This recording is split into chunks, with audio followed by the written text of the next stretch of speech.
একদিন বিশ্বনবী বললেন, বান্দার কোনো হক আল্লাহ কোনোদিন ছেড়ে দেয় না। আল্লাহর হক আল্লাহ মাফ করে, বান্দার হকের মাফ নাই। যদিও আমি নবী, আমার উপর যদি কোনো হক থাকে বলো, আমি দিয়ে দেব। কোন সাহাবী দাঁড়ায় না। এক সাহাবী দাঁড়িয়ে বললেন, নবী, যুদ্ধের ময়দানে চাবুক চালানোর সময়, লাঠি চালানোর সময় এক কাফেরকে মারতে যেয়ে আপনার লাঠির বাড়ি আমার পিঠের মধ্যে পড়েছে। আপনি যেহেতু এই কেসাসটা আদায় করতে চান, আপনার পিঠে আমি লাঠির বাড়ি মেরে এটারে শোধবোধ করে দিতে চাই। সাইয়েদনা ওমরে ফারুক হাতের জামা এরকম পড়তে শুরু করছে, আয় এদিকে আয়, তোরে শোধবোধ করাই। বিশ্বনবী বললেন, ওমর রাখো, এটা বান্দার হক, মিটাতে দাও। বিশ্বনবী বললেন, আসো, তুমি এসে আমার পিঠে লাঠি দিয়ে চাবুক দিয়ে বাড়ি মারো। সাহাবী বলে, ও নবী, তখন দুর্ভিক্ষের সময়ের যুদ্ধ ছিল, আমাদের গায়ে জামা ছিল না। যখন আপনি আমার চাবুকটা পিঠের মধ্যে মেরেছেন, আমার পিঠে তখন জামা ছিল না। আপনি যদি যথা নিয়মে কেসাসটা আদায় করতে চান, আপনার জামাটা খুলেন, খালি পিঠের মধ্যে বাড়িটা মারিস। এবার ওমরে ফারুকরে ধরে কে? এদিকে আয়, তোরে দেখাইতেছি। বিশ্বনবী বললেন, ওমর থামো, মারতে দাও। বিশ্বনবী উনার জুব্বাটা উপরের দিকে উঠালেন, পিঠের মধ্যে বাড়ি দেওয়ার জন্য ওই সাহাবীকে ডাকলেন। ওই সাহাবী বিশ্বনবীকে পিছন দিক থেকে জড়িয়ে ধরে ওই মোহরে নবুয়তের মধ্যে চুমু দিয়ে ফেলেছে। সাহাবী বললেন, নবী গো, এই নাটক করার জন্য আপনি আমারে মাফ করে দিয়েন।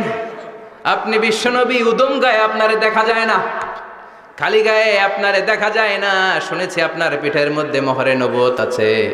অনেক দিনের সাধনা, জল্পনা কল্পনা, আপনার মোহরে নবুয়তে আমার ঠোঁটটা আমি লাগাবো। আপনার মোহরে নবুয়তের মধ্যে আমার ঠোঁটটা লাগিয়ে আমার ঠোঁটটারে আমি জাহান্নাম থেকে পরিত্রাণ করাবো। এজন্য প্ল্যান প্রোগ্রাম করে এতক্ষণ আপনার জামাটা খুলতে বলেছি। আপনার উপরে আমার কোনো হক নাই। আমার আব্বা মা, আমার সম্পদ, আমার জীবন আপনার জন্য কোরবান গো নবী। বিশ্বনবীর পিঠে বাম দিকে খাতামুন নবুয়া ছিল, মাহরে নবুয়া। কোন বর্ণনা এসেছে উনি এই মাহরে নবুয়া দিয়ে পিছন দিকে দেখতেন। বিশ্বনবী যখন নামাজ পড়তেন উনি বলতেন, ইস্তাকিমু ওয়া'তাদিলু ইয়ারহামুকুমুল্লাহ, কাতার সোজা করো, ফাঁকা জায়গা বন্ধ করে দাও, কারণ আমি সামনে যেমনি দেখি পেছনেও তেমনি দেখি। অনেকে বলেন বিশ্বনবী পেছনে দেখতেন এই মাহরে নবুয়তের জায়গাটা দিয়ে। এটা ছিল বিশ্বনবীর behind CC camera, behind close circuit camera. আল্লাহু আকবার। বিশ্বনবী ছাড়া কোন নবীর পিঠে এরকম মাহরে নবুয়া ছিল নাকি? কথা বলেন। এজন্য ওই নবীরে গালি দিলে সহ্য হয়? কথা বলেন, সহ্য হয়? আবিয়াদুল ইবতাইন, বগল ছিল শুভ্র সাদা। আমাদের বগল কি সাদা? দুর্গন্ধ, কুৎসিত, কালো, তাই না? বিশ্বনবীরটা কালো? কথা কন, শুভ্র সাদা। আমরা দোয়া করি এভাবে। বিশ্বনবী মাঝে মাঝে দোয়া করতে করতে বৃষ্টির জন্য যখন দোয়া চাইতেন, আরাফার ময়দানে যখন দোয়া চাইতেন, দোয়া করতে করতে হাতটারে উপরের দিকে করতেন। সবাই এরকম হাত তোলেন, সবাই হাত তোলেন। বিশ্বনবী মাঝে মাঝে আবেগের চোটে এইখান থেকে হাতটা এই জায়গায় নিয়ে যেতেন। সুবহানাল্লাহ। বিশ্বনবী যখন হাত আবেগের চোটে উপরের দিকে উঠাতেন, বিশ্বনবীর বগল দেখা যেত। সাহাবারা বলতেন, হাত্তা ইয়ারা বায়াদু ইবতাইহি, এই সুযোগে আমরা দেখতাম ওনার বগলটা ধবধবে সাদা, কোনো দাগ ছিল না। মুস্তাওয়াল জাবিন, প্রশস্ত ললাট ছিল। আসাম্মুল আনফ, খাড়া নাক ছিল। বিশ্বনবীর নাক কিন্তু বোচা ছিল না। এরকম চ্যাপটা নাকরে আপনারা কোম্পানিগঞ্জে কি বলেন? চাকমা? কি নাক? হ্যাঁ, বুসা। নাক বুসা বা বোচা।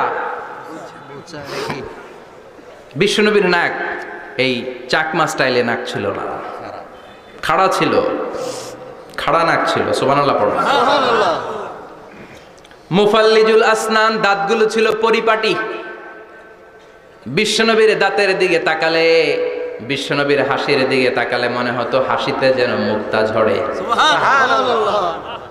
বিশ্বনবী দেখতে কেমন ছিল আন্দাজ পাচ্ছেন না মোটামুটি? এই চমৎকার দেহটা নিয়ে যখন আয়নার সামনে দাঁড়াতেন, বিশ্বনবী জোস জোস পোজ দিতেন না।